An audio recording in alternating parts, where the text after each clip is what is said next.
Ang manugang kong trilyonaryo. Kabanata 446. Matapos pakinggan ito, si Andrew Cheng ay hindi umalis, kumuha ng upuan at umupo, sinabi, kung gayon ay mayroon ka na, dahil gusto mong sabihin ito, sabihin mo, pinakikinggan ko ito. Sinabi ni Mr. Manfred Chong sa malalim na boses, napakasimple, kailangan mong tanggapin ang mga parusa. Mali ba ako?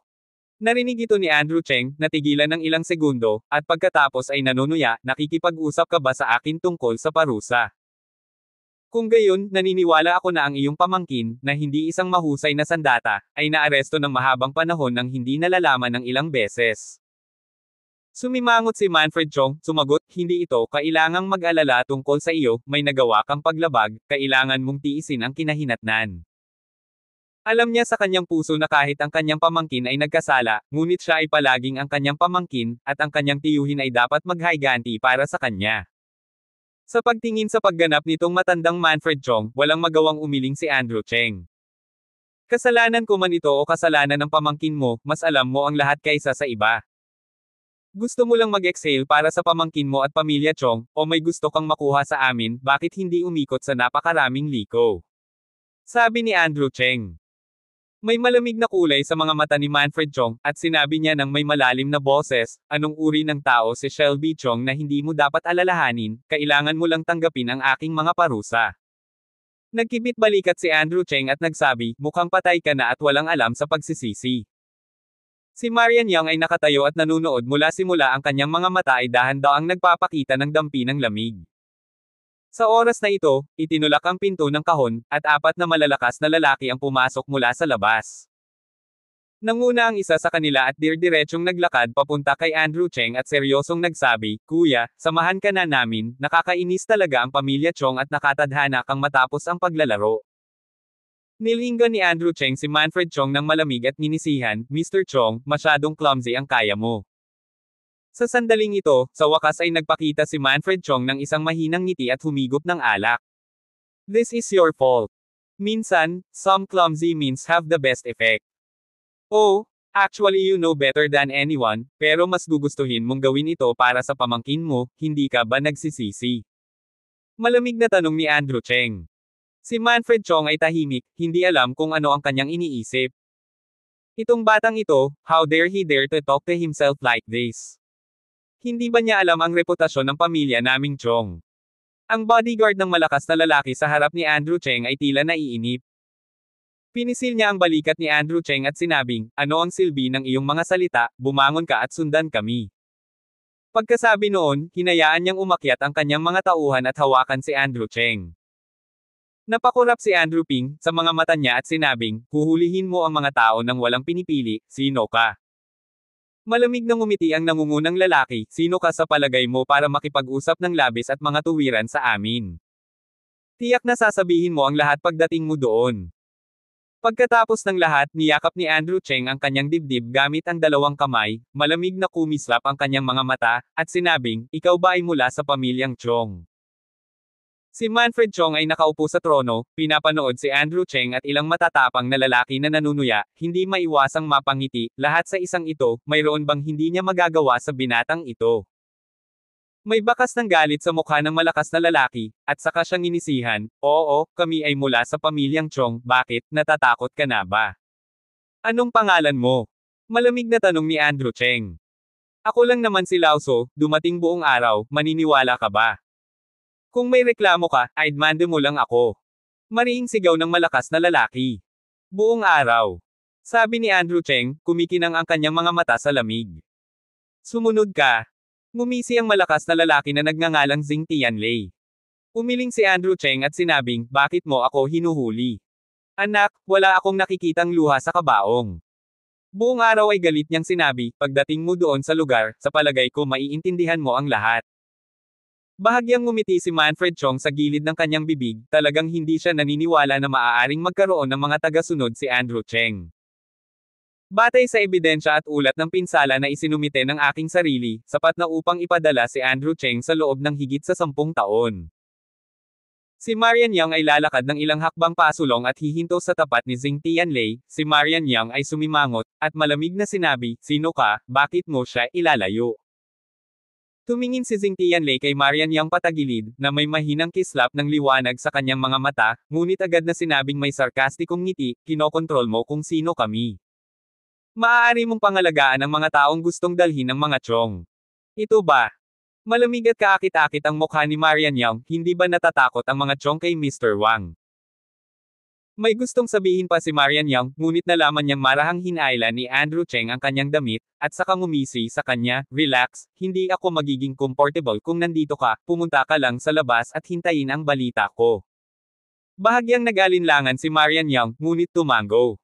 At saka, may pinadala ako para ayusin ang kaligtasan mo. Ngumiti si Andrew Cheng. Nakatingin sa seryosong mga mata ni Andrew Cheng, nag-aalala pa rin si Marian Yang, ano ang tungkol sa iyo? Nakangiting sabi ni Andrew Cheng, relax, dahil hindi nila kayang bayaran ang anumang malalaking bagyo, may sarili akong paraan. Unti-unting lumuwag ang kutis ni Marian Yang. Alam niyang kailangan niyang maghanda ng maaga, kung hindi, talagang may gagawin si Andrew Cheng, at kailangan niyang iligtas siya sa lalong madaling panahon. Buong araw, malamig na tumingin ang mga ito kay Andrew Cheng, ito ang unang pagkakataon na narinig kong may nang-ahas na maging napakayabang. Bilang isang senior foreign affair ng pamilya Chong, hindi niya dapat masyadong makita ang ganitong uri ng bagay. Kung balak ni Mr. Chong na itama ang batang ito ay tinatayang mananatili dito sa loob ng 10 o 8 taon. Pinagmasdan ni Andrew Cheng si Jing Tianlei at ngumisi, dahil isasama mo ako, umalis na tayo. Sana lang ay hindi ito pagsisihan ng iyong pamilyang Chong. Nang sabihin niya ito, ngumisi si Andrew Cheng at tumingin kay Mr. Manfred Chong. Naku, napakayabang ng anak na ito, I should say this to you, some things can't do, some people can't afford it. Si Andrew Cheng ay malamig na tumingin sa buong araw. Nakikinig ka ba sa sinabi mo, binabalaan mo ba ako? O iminumungkahi mo na i-provoke ko ang isang taong hindi dapat magalit? Hindi tanga si Andrew Cheng. Natural na naiintindihan niya ang sitwasyon niya ngayon. Imposible raw talaga na makapunta siya sa isla. Oo, tama ka. Binibigyan ka ng babala. Kung ano mang pahiwatig na sinabi mo, iyon ay sarili mong imahinasyon. Hindi kailangan ng pamilyang Chong ng dahilan, dahil ang pamilya natin ng Chong ang dahilan. Buong araw, isang pares ng malalaking kamay ang pumalakpak sa balikat ni Andrew Cheng, na nagpapakita ng nakakatakot na panunuya, na nagsasabing, alisin mo. Pagkatapos sabihin ito, lumingon si Jing Tianlei para tingnan si Manfred Chong doon, na bahagyang tumango sa kanya. Hindi ko inaasahan na magiging ganito ang pamilya Chong. Sinulyapan ni Andrew Cheng ang maliit na ekspresyon ng dalawa, ngumisi ng ilang beses, tumayo at naglakad palayo. Gayunpaman, bago umalis, tumingin si Andrew Cheng kay Manfred Chong ng seryoso at sinabing, Mr. Chong, may isang pangungusap na hindi ko alam kung ito ay hindi nararapat. Tuwang-tuwa si Manfred Chong sa sandaling iyon at sinabing, sabihin mo. Ang pamilya Chong ay hindi malayo sa kamatayan. Sabi ni Andrew Cheng. Umiling si Mr. Manfred, hindi ko alam kung ano ang ibig ipakahulugan ng sabihin ito ngayon. Naku, mauunawaan mo ito agad sa ilang mga sandali. Makahulugang sabi ni Andrew Cheng. Kabanata 447. Ano pang hinihintay mo, huwag kang magmadali at kunin mo siya. Buong araw na sinisigawan ang kanyang mga tauhan. Nakita ng ilang lalaki sa gilid na nagalit ang kanilang panganay na kapatid, at dadamputin na sana niya si Andrew Cheng nang abala siya, ngunit biglang binaling ng huli ang kanyang mukha, at isang pares ng malamig na mga mata ang sumabog kay Chong, na nakatingin sa langit. Nakasimangot siya buong araw. Hindi pa siya nakakita ng ganoong kabangges na titig. Nagtambol pa siya ng merienda at sumigaw ng, anong ginagawa mo sa wala, ilayaw mo siya.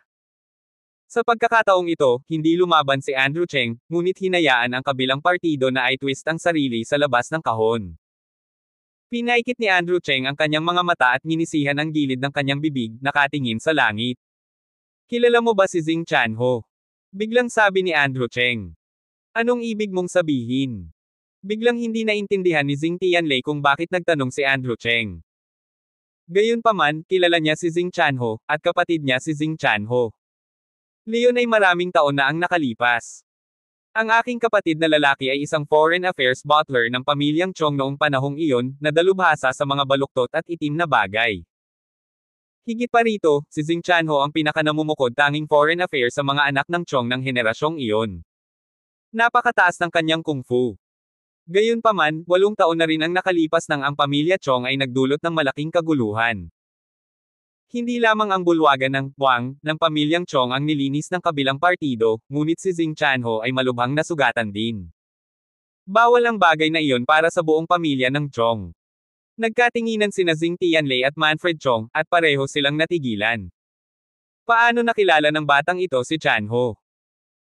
Lumapit si Andrew Cheng kay Xing Tianlei, na ninangkit ang kanyang mga mata, at tumingin sa kanya at sinabing, nais kong sabihin sa iyo na napakasimple, ang mundong ito ay napakapatas, hindi para hindi magulat, hindi pa tapos ang oras, ang katapusan ni Xing Chanho ay ang iyong pagtatapos. Matapos makinig sa mga salita ni Andrew Cheng, hindi ko alam kung bakit buong araw, at kinikilabutan ako. At nagkaroon ng lamig sa puso ko. Tinakot mo naman ako. Nang tumingin sa kanya, napangisi si Andrew Cheng at tumalikod sa kahon. Tumingin si Marian Young sa likod ni Andrew Cheng at sinulyapan si Mr. Manfred, ang kanyang mukha ay agad na nanlamig. Tumingin siya kay Manfred Chong na nag-iisang humihigop ng red wine sa trono, at seryosong nagsabi, sa susunod, gagawin ko ang lahat para harapin ang Kyoto Chong family, pangako ko. Kahit na ang buong bikang, Marian Young ay kailangang harapin ang pamilyang Chong. Dahil sinimulan nila si Andrew Cheng. Paano ang pamilyang Chong sa Kyoto, ang malaking pamilya? Marian Young, huwag kang matakot. Si Marian ay mukhang malamig, at pinili niya kung ano ang dapat niyang gawin.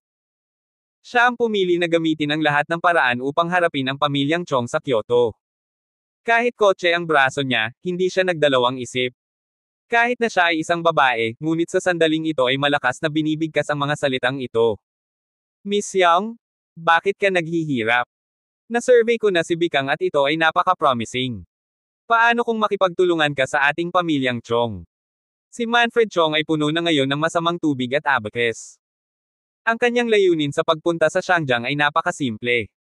Ang isa ay upang kumita ng mukha para sa pamilyang Chong, ang isa ay upang manalo kay Bikang, at ang pangatlo ay upang maghanda para sa Underground Chamber of Commerce sa susunod na buwan. Pagkatapos ng lahat, ang Underground Chamber of Commerce ngayong taon, ang pamilyang Chong ay kasangkot din. May sarili silang mga puppet. Hindi na kailangan. Tumingin si Marian Young kay Manfred Chong na may malamig na mukha at sinabi, Mr. Chong, dahil isa kang elder, wala akong masabi. Pero, huwag kang gagawa ng masama at huwag kang matakot sa mga multong kumakatok sa pinto. Kung maglakas loob kang may gawin sa aking asawa, ang mga pambihirang bagay, naniniwala ako, pagsisisihan mo ito. Pagkatapos magsalita ni Marian Young, kinuha niya ang bag at dirdiretsong lumabas ng kahon. Nakagawa na siya ng desisyon, at igugugol niya ito kasama ang Kyoto Chong family sa kanyang buhay. Sa kahon, nakaupo si Manfred Chong sa pangunahing upuan, nakatingin sa eksena sa gabi sa labas ng bintana, at nag-aalala. Hindi niya alam kung bakit, parati niyang nararamdaman na parang palpak ang desisyon ngayong gabi. Gayunpaman, siya ay nauubusan ng oras. Nang mawala ang mga tao sa kahon, huminga si Elder Chong. Masyadong malakas si Marian Young. Ngunit siya si Manfred Chong, hindi matatakot sa sinuman. Dahil isa siyang Chong family sa Kyoto. Umiling-iling si Manfred Chong na may pilit ng ngiti, kinuha niya ang red wine glass sa mesa at humigop, at sa oras na ito, itinulak din ang pinto ng kahon mula sa labas. Pumasok ang isang lalaking maitim ang mukha, nakasuot ng itim na leather jacket, at napakalamig ng hininga sa kanya. Umupo agad siya pagkapasok niya sa pinto at kinain ang sarili niyang pagkain sa mesa. Tumingin si Manfred Chong sa lalaki at ngumiti sa gilid ng kanyang bibig, sinabing, bakit, katatapos lang ng mga bagay. Ilang kagyat ang lalaki at tumango, paano na? Umupo si Manfred Chong, binuhusan siya ng isang baso ng red wine, at sinabing, alisin mo ito. Sana si Mr. Tang na ang bahala sa mga bagay-bagay mamaya. Ang darating na tao ay walang iba kundi si Tang Biao. Tahimik niyang pinunasan ang kanyang bibig, nagbuhos ng isang higop ng red wine, at bumangon at sinabing, umalis ka na. At marami pang iba. Sinigawan ni Manfred Chong si Tang Biao, at pagkatapos ay naglabas ng bank card at pinindot ito sa mesa, 10 milyon, sana ay hindi madismiss si Brother Tang. Sumulyap si Tang Biao sa card, at pagkatapos ay tumingin sa matandang mukha ni Mr. Manfred na namumula sa kanyang ngiti, ninisihan ang gilid ng kanyang bibig, kinuha ang card at inilagay sa kanyang bulsa, at kumaway, go. Nang umalis si Tang Biao, si Manfred Chong ay nakatayong mag-isa sa harap ng floor-to-ceiling window at tumingin sa labas ng gabi. Naisip niya tuloy ang pangungusap na binitawan Andrew Cheng na ang pamilya Chong hindi malayo sa panahon ng kamatayan. Si Mr. Manfred Chong ay labis na nabalisa, ngunit dahan-dahan, siya ay nakapagdesisyon. Sa pagkakataong ito, hindi nag-iisa si Manfred Chong, at may tao pa rin sa likod niya. Nagtutulungan ang magkabilang panig. Sino ba itong Andrew Cheng, talagang makakaakit ng kanilang atensyon? Sa tulong ng pamilyang Chong, kung aalisin mo si Andrew Cheng, makukuha ng pamilyang Chong ang kalahati ng mga mapagkukunan ng Underground Chamber of Commerce na ito. Matagal itong pinag-isipan ni Manfred Chong bago sumagot. Dahil ito ay isang pagkakataon para sa pamilya Chong. Kasabay nito, si Andrew Cheng ay dinala sa isang malayong lugar sa buong araw. Ang nagyayelong loob, puting dingding, at itim na salamin sa malaking screen. Alam ni Andrew Cheng na tiyak na may mga taong nakatayo sa likod ng salamin na ito, nakikita nila ang kanilang sarili, ngunit hindi nila makita ang mga tao sa likod nila.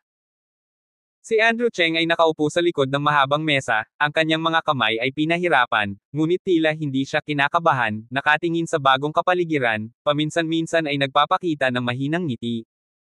Itinulak ang pinto, at noong nakaraang araw ay pumasok kasama ang dalawang lalaki. Pagkapasok niya sa pinto, galit na tinapik niya ang mesa at galit na sinabi, may ngiti ka pa sa mukha. Hindi ko talaga alam kung saan ka nanggaling. Heto, 9 sa 10 ang nakahiga. Ito ang matandang lalaki ng pamilyang Chong sa buong araw. Ang ganitong uri ng bagay ay ginawa sa loob ng 7 o 8 taon. Bahagyang tumaas ang sulok ng bibig ni Andrew Cheng, nagpahayag ng mapang-uyam na tingin, at sinabing, wala akong dapat ipaliwanag, ngunit hindi mo ito dinala. Kung ano ang sinasabi mo ay kung ano iyon. Anong ugali mo?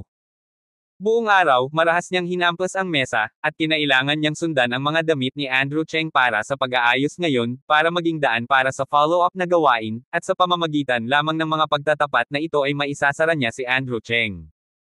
Tumingin si Andrew Cheng kay Jing Tianlei na may katawa-tawang flash sa kanyang mga mata. Tahimik niyang itinaas ang kanyang mga kamay, at ang mga mata ng huli ay nakatutok din sa maliwanag na kedena sa pagitan ng kanyang mga kamay. Buong araw, naaawa talaga ako sa'yo, hindi mo pa alam kung sino ang pinaggagawa mo. Makahulugang sabi ni Andrew Cheng. Oh, crazy enough. Pero alam mo ba kung saan ito? Ito ang teritoryo ng pamilyang Chong. Hindi mo ito pamilya. Bigyan mo ako ng tapat, baka malaya ka na sa balat. Buong araw, hindi alam ni Andrew Cheng kung paano makikipagtulungan. Mukhang kailangan niyang mag-overtime ngayong gabi. Wala akong dapat ipaliwanag. Kayong mga Chong ay napakatapang na kumuha ng mga tao. Talagang matapang sila. Hindi ko alam kung sino ang nagbigay sa iyo ng mga karapatang ito. Mahinang sabi ni Andrew Cheng. Kabanata 448. Oh, anong silbi ng sinasabi mo? Ngayon nasa kamay ko na kayo, nandito at nasa labas ang mga tao ko, gusto kong madali kang magsalita, mas mabuting huwag mo akong pilitin, hindi na natin kailangang sumigaw o pumatay. Buong araw na naiinip na sinabi na ayaw niyang umikot kasama si Andrew Cheng. Gayunpaman, sa sumunod na segundo, nanlaki ang kanyang mga mata at napabuntong hininga siya sa takot.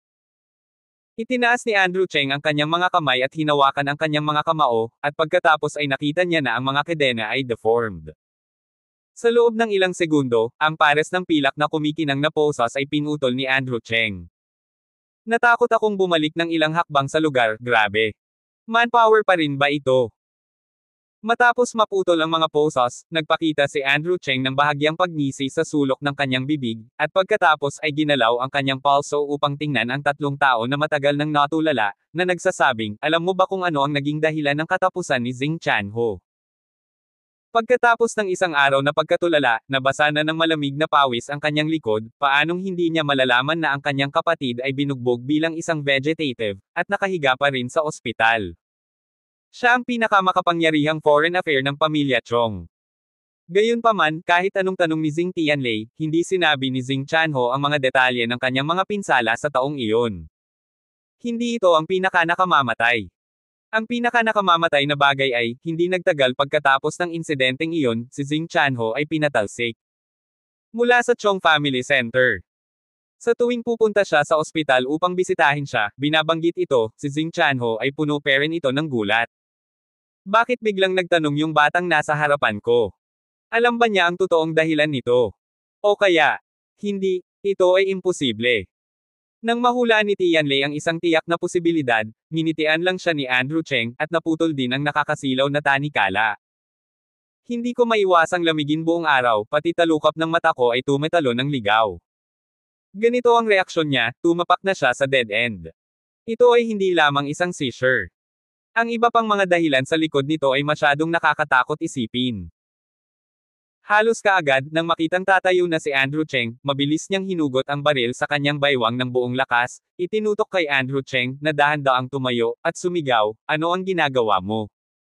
Bigyan mo ako ng mga kamay sa iyong ulo at maglupisay." Maglupisay. Buong sandali na binuksan ang pistol at ang safety bolt.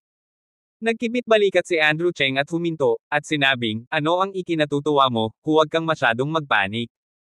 Hindi na kita kayang tretuhin pa. Ito ang lugar ng iyong pamilyang Chong.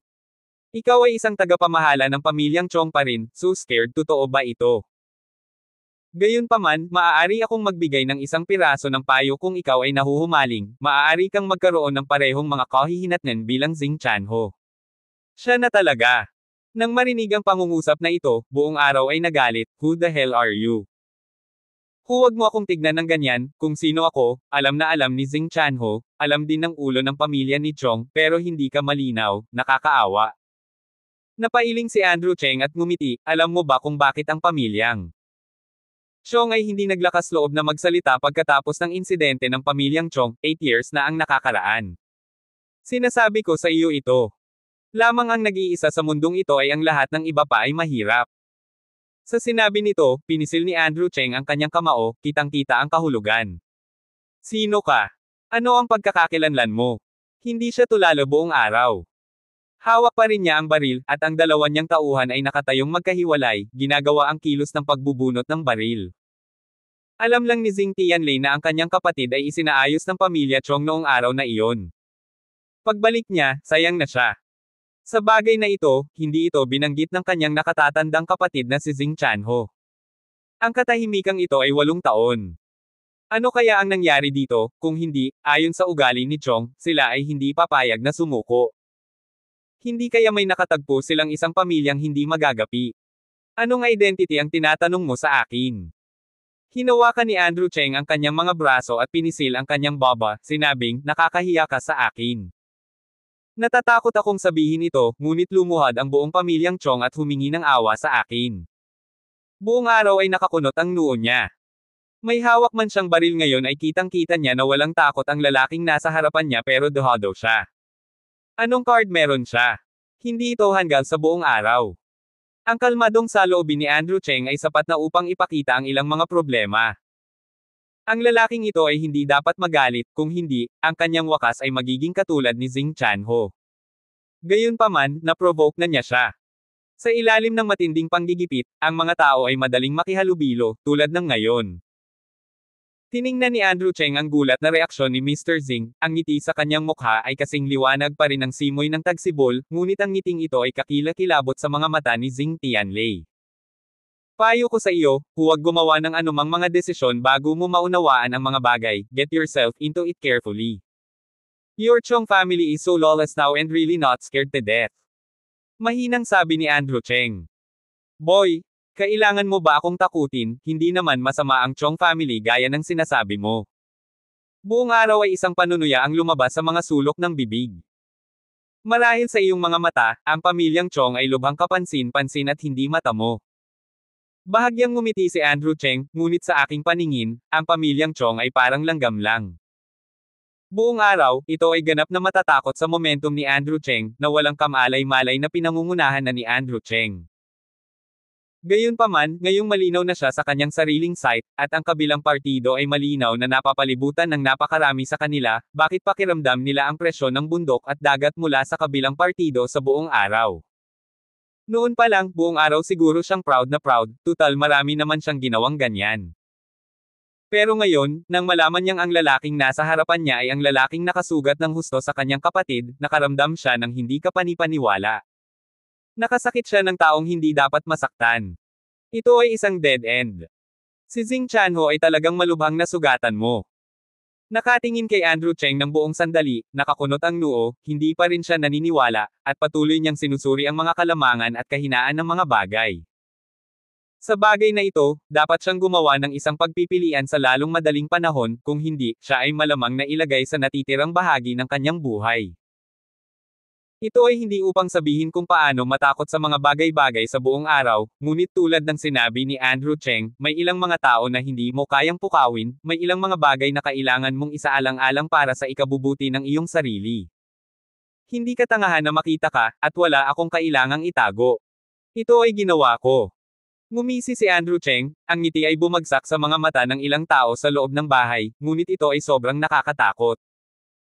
Buong maghapon, madilim ang mukha, dahan-dahan niyang inalis ang baril, at ang kulay sa likod ay gusot, pagkaraan ng ilang sandali, sinabi niya. Utang ko sa iyo ang bagay na ito, tayo na. Pinapaalis mo ako. I heard it right. Mapaglarong pinanood ni Andrew Cheng ang buong araw. Oo, nabilasan mo na. Bago pa magbago isip ko. Mabilis na sabi ni Jing Tianlei, itinaas ang kanyang ulo, nakasalubong lang niya ang mapaglarong mga mata ni Andrew Cheng, na nagpanginig sa kanya, at nagkaroon ng masamang pakiramdam. Hindi, may mali. Ginawa ba ito ng pamilya Chong mo? Kung nahuli mo, sunggaban mo lang, kung hahayaan mo, hayaan mo. Puno ng pabirong ngiti ang mukha ni Andrew Cheng, oo, irony. Ang tingin sa langit ay parang tanga. Kabanata 449. Ang pangalan ko ay Jing Tianlei, at ako ay nasa takot ngayon. Ito ang tunay na paglalarawan ng panloob na puso ngayon. It's not that I said you guys, you just caught me in. Hindi lang nagtanong ng malinaw, hayaan mo na lang ako, di ba wala akong mukha? Talagang natigilan si Jing Tianlei sa mga salita ni Andrew Cheng. Hindi niya akalain na sasabihin talaga iyon ng kabilang partido, at tila napagdesisyonan niyang hindi umalis. Ano ang gusto niyang gawin? Ngayon lang sa kahon ng Dio Building, ang taong ito ay nag-aatubili na pumunta. Ngayon pabayaan mo na siya, ayaw niyang umalis. Sinipa ba ng asno ang lalaking ito? Hulaan na espesyal ang pagkakakilanlan ni Andrew Cheng, kaya hindi siya naglakas loob na blunt siya buong araw. Bakit hindi ka pa umalis? Gusto mo pa bang manatili dito? Kailangan mong malaman na iisa lang ang pagkakataon. Kung magbago ang isip ko, hindi ka makakaalis kung gusto mong umalis. Chong family is not as simple na gaya lang ng sabi mo. Buong araw akong balisa. Pamilya Chong. Sinabi ni Andrew Cheng na may bahagyang panunuya, at hinamak, sa tingin mo ba ay may pakialam pa rin ako sa pamilyang Chong sa iyong bibig? Kaya kung basagin si Wutang noon, at walang sinuman sa pamilyang Chong ang nang-ahas na tretuhin ako. Sa tingin mo ba iyan ikaw at si Manfred Chong, paano mo ako tretuhin? Itinaas ni Andrew Cheng ang kanyang kamay, binasag ng pilak ang putol ng mga posas, ng buong kabalintunaan. Sa oras na ito, nang makita ko ang mga kadena, naramdaman ko na lang na. Namumulaklak sa sarili kong mga mata ang nakakagat na Chong. Nasabi ko na dati, sana hindi ka magsisi, pero ngayon gusto mo na akong bitawan. Gabi na. Sumandal si Andrew Cheng, hinawakan ang kanyang mga braso, at walang ingat na tumingin kay Jing Tianlei, ang dahilan kung bakit ko ginagawa ito ay para sabihin sa iyo na ikaw ay langgam sa aking paningin, hindi ako natatakot. Gusto kong malaman ang tanging bagay ay, sino ang kumokontrol sa lahat ng ito sa likod ng mga eksena. Huwag kang kabahan, alam kong hindi lang si Manfred Chong ang nasa likod nito, dapat may iba pa. Si Andrew Cheng ay malamig na tumingin sa panik sa buong araw, at nagtanong, magsalita ka, sino ang nakatayo sa likod mo, sabihin mo sa akin, baka mabigyan kita ng buhay. Ikaw. Anong ibig mong sabihin? Biglang napagtanto ni Jing Tianlei na siya ay lubusang dehado. Ang kasalukuyang sitwasyon ay lubhang nakapipinsala sa kanya. Nasa sariling teritoryo man siya at may hawak na baril, walang takot ang lalaking nasa harapan niya. Sa halip, buong araw siyang nagpapanik. I think you should be very clear about what I mean. Since you did this, you should know what the consequences of this incident are. No surprise. Tinitigan ni Andrew Cheng si Jing Tianlei at sinabing, natatakot akong maulit mo ang mga pagkakamali ng iyong kapatid. Buong araw, siya ay nakaupo sa malamig na upuan sa gulat, ngunit gusto niyang tumakbo palabas, ngunit natagpuan niya na ang kanyang mga binti ay nanginginig sa lahat ng oras, at hindi siya makatayo. Gayunpaman, sa hindi inaasahang pagkakataon, si Andrew Cheng ay hindi nagpatuloy sa pamimilit, ngunit umupo roon, nakatingin kay Xing Tianlei na may malamig na ngiti, kung ayaw mong sabihin, maaari tayong umupo ng ganoon. Buong araw, nanginginig akong nagtanong, ikaw. Anong gusto mong gawin, hindi mo ba pwedeng hayaan na lang? Nakangiting itinaas ni Andrew Cheng ang gilid ng kanyang bibig. Napakasimple, gusto kong hilahin ang mga tao sa likod mo. Para sabihin sa iyo ang totoo, may hinihintay ako ngayon. May hinihintay. Sinabi ng subconsciously buong araw. Hindi sinagot ni Andrew Cheng ang kanyang tanong, ngunit itinaas ang kanyang kilay upang tingnan ang nasa salamin. Alam niya na ang taong nasa likod ng salamin ay malamang na nakatayo sa likod ng mga eksena. Nais niyang bigyan ng babala ang kabilang partido. Kung hindi marunong magsisi ang kabilang partido, wala siyang balak na baligtarin ang lugar na ito. Si Lester Cao ay umiinom ng longjing sa opisina sa sandaling ito. Sobrang gabi na, at hindi pa siya umaalis sa opisina hanggang ngayon. Sa pagtingin sa relo sa kanyang pulso, tinatayang halos tapos na ang mga bagay-bagay. Pagkatapos ay kinuha niya ang kanyang telepono at nag-dial ng numero. Kumusta, Mr. Chong? Aking Lester Cao. Si Lester Cao ay humigop ng tiyaan na may ngiti mula sa pintuan ng pahayagan. Mr. Cao, salamat talaga sa tulong mo ngayon. Bumalik na ngayon si Manfred Chong sa suite ng hotel, nakaupo sa sofa sa sala at nanunood ng TV. Walang nakakaalam kung napanood na niya ito o hindi, ngunit patuloy lang sa pagpapalit ng channel. Mr. Chong, masyado kang mabait, lahat tayo ay matandang kaibigan, huwag kang masyadong magpakatanga. Natural na tutulong ako sa bagay na ito. Nakangiting sabi ni Lester Cao, makatiyak ka na sa pagkakataong ito ay tiyak na hindi na makakatakas si Andrew Cheng. Ang mga bagay na ibinibigay namin ay sapat na makulong siya sa loob ng higit sa 10 taon. Tumango si Manfred Chong at mas naging komportable sa kanyang puso. Sinabi niya, Mr. Cao, salamat talaga. Hiniling ko sa sekretarya na maghanda ng regalo para sa iyo. Sana rin hindi ma-dismiss sa'yo. Kung may oras tayo, gagawa tayo ng appointment bukas. Oras para kumain. Nakangiti si Lester Cao sa mukha na parang bulaklak na namumukadkad, at napakasaya niya sa kanyang puso, ngunit ito ay isang maliit na bagay, itinulak lamang ang bangka sa ilog. Sa hindi inaasahan, maaari siyang magkaroon ng magandang relasyon kay Chong, na lubhang kapakipakinabang para sa kanya. Kung tungkol sa regalo ng pasasalamat, hindi ito napakasimpleng isipin. Pamilya Chong, mga higanti ng Kyoto. Para dito, may sariling plano si Lester Cao. Andrew Cheng, tapos ka na sa pagkakataong ito. Paulit-ulit nang inisihan ni Lester Cao. Sa pagkakataong ito, pinag-isipan niya ito ng matagal bago siya nakipag-ugnayan kay Mr. Manfred Chong. Ang layunin ay gamitin ang kamay ng pamilyang Chong para linisin si Andrew Cheng. Binaba ni Lester ang tawag, tinawagan ni Manfred Chong si Xing Tianlei. Buong araw, naaalala mo, sa pagkakataong ito, anuman ang mangyari, kailangan mong sundin ang damit ni Andrew Cheng, dapat walang magkamali. Mahinang sabi ni Manfred Chong. Sir, may mali po sa akin. Buong araw, napakahina ng tunog. Gayunpaman, walang pakialam si Manfred Chong sa mga detalyeng ito, ngunit nag-utos lang, ano ang maaaring magkamali. Huwag mong sabihin sa akin na mahirap gawin ang bagay na ito ang patay na utos na ibinigay ko sa iyo.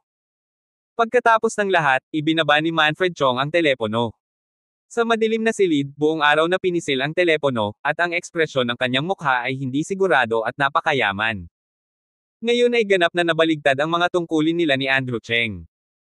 Hindi niya alam kung paano mag-alala sa sinabi ni Andrew Cheng. Si Andrew Cheng ay nakaupo ng maluwag, nakatingin sa malamig at pawis na araw, at nagtanong, ang iyong telepono ay napakabilis na nakabitin. Maghapon siyang ngumiti ng mapait at tumingin sa malaking glass wall na may subconscious side face. Siya ngayon ay nasa isang mahirap na sitwasyon sa pamamagitan ng pagsakay sa isang tigre. Bagamat maaari siyang umalis, hindi siya maglakas loob. Tumango siya sa magkapatid na mabilis na nagkatinginan at lumabas ng kwarto. Sa malaking silid, naiwan sina Andrew Cheng at si Xing Tianlei. Ayaw umalis ni Andrew Cheng. Halos oras na para kalkulahin ang oras. May malabong ngiti sa gilid ng bibig ni Andrew Cheng, ngunit may lamig sa ngiti. Ang mga naghintay para sa kanilang sarili ay malapit ng lumitaw. Haha, Kyoto Chong family.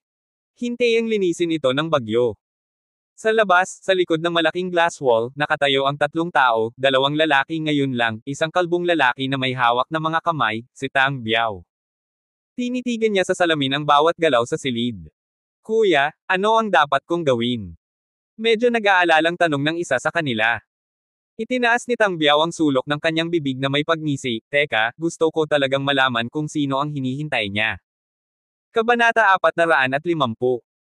Sa oras na ito, isang itim na komersyal na sasakyan ang nagmamaneho sa mataas na lungsod ng Xiangjiang. Pagtingin sa poster na ito, dumiretso ito sa urban area. Idiot. Kahit ang individual ay hindi makayanan. Kung si Mystery ang nagtanong, hindi mo kakainin ang iyong mga bulsa. Isang may balbas na lalaki ang nakaupo sa co-pilot, nanginginig sa galit. Wang, hindi tayo masisisi nito. Gusto siyang mahuli ng mga tao ng pamilya Chong, at hindi natin ito mapipigilan. Sabi ng isang lalaking nakasuot sa likod na may pagtatampo. Sa orihinal, siya ang may pananagutan sa palihim na pagmamasid kay Andrew Cheng. Bilang resulta, ngayon ay bigla niyang natuklasan na si Andrew Cheng ay kinuha ng pamilya Chong.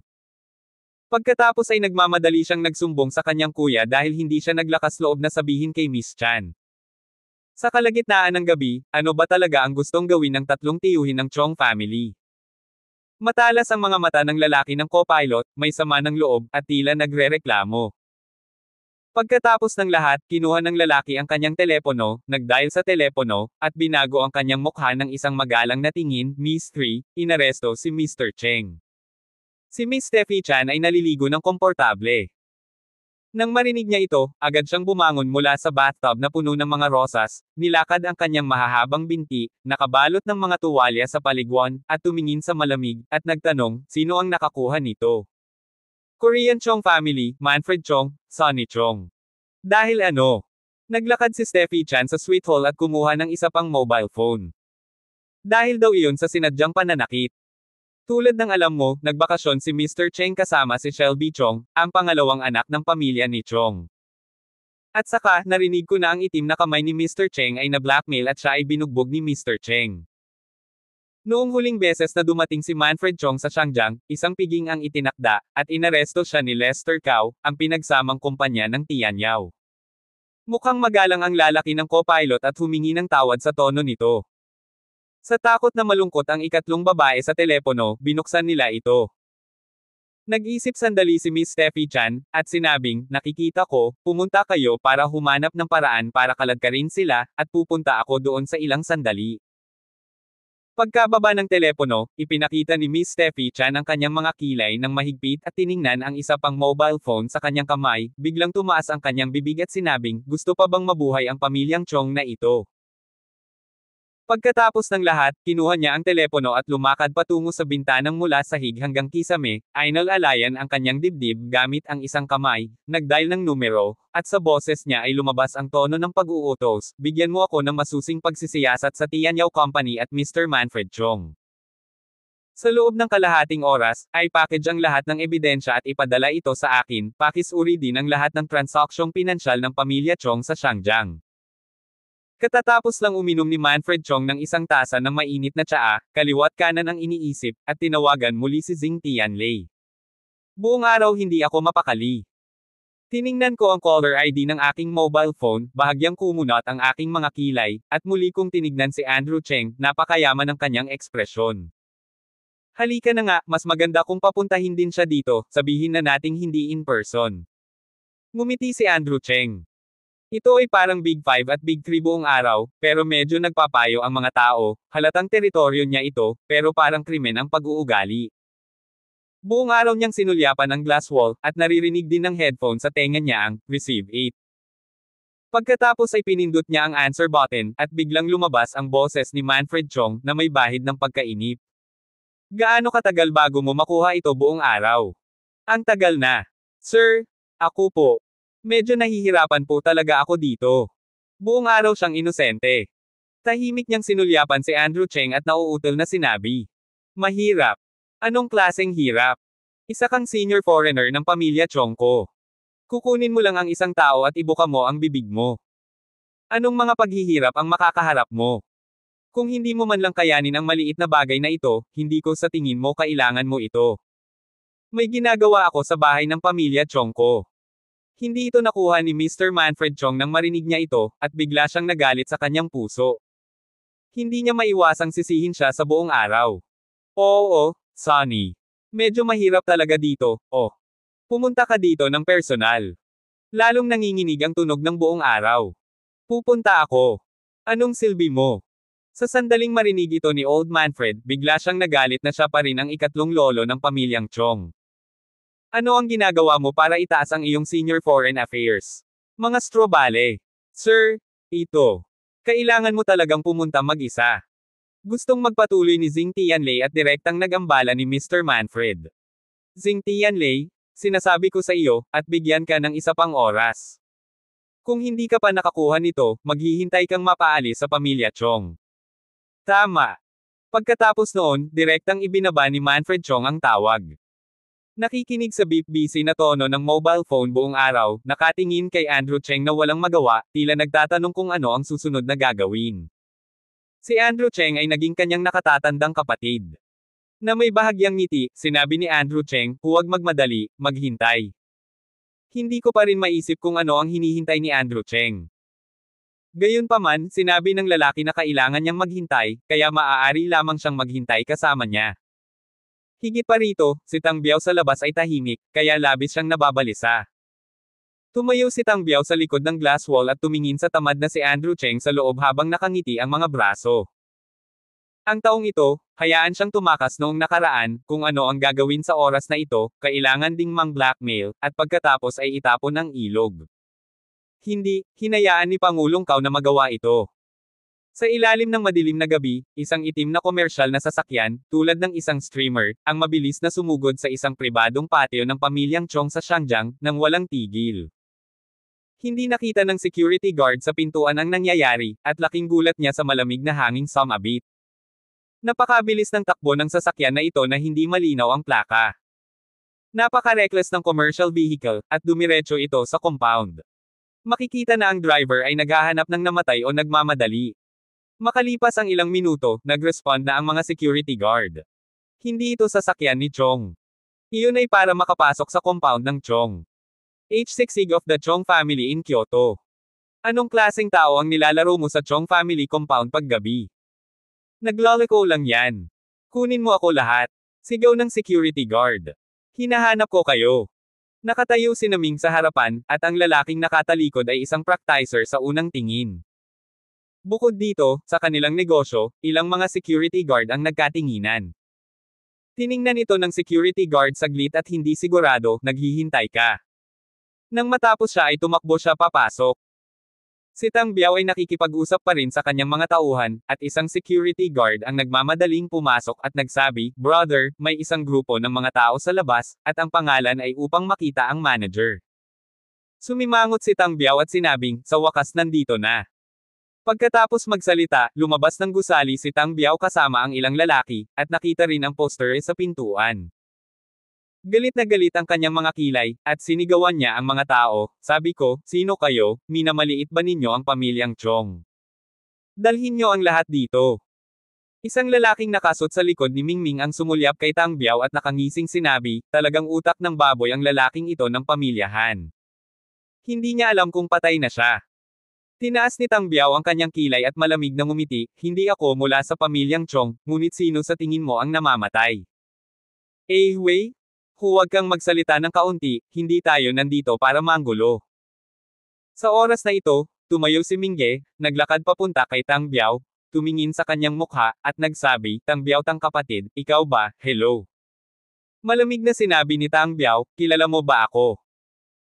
Tumango si Ming brother at ngumiti, isa sa tatlong taya sa Shangjang, ang prestihiyo ni Tang Biao, gaya ni Lei Gunner, "Ang pangalan ko ay Chen Yiming, isa lang ang pakay ko rito ngayon, narinig ko na nahuli mo ang isang tao, at nais ko sanang bumitaw ka agad." Kumunat ang noo ni Tang Biao at sumigaw, "Sino ka para bitawan ko siya kapag sinabi mo? Ito ang pribadong tirahan ng pamilya Chong, hindi ang compound mo. At, ano ang mayroon ka para palayain ko siya?" Abangan ang mga susunod pang kabanata ng Ang Manugang Kong Trilyonaryo. For more updates, please subscribe to my YouTube channel and don't forget to like and share. Thanks for your support.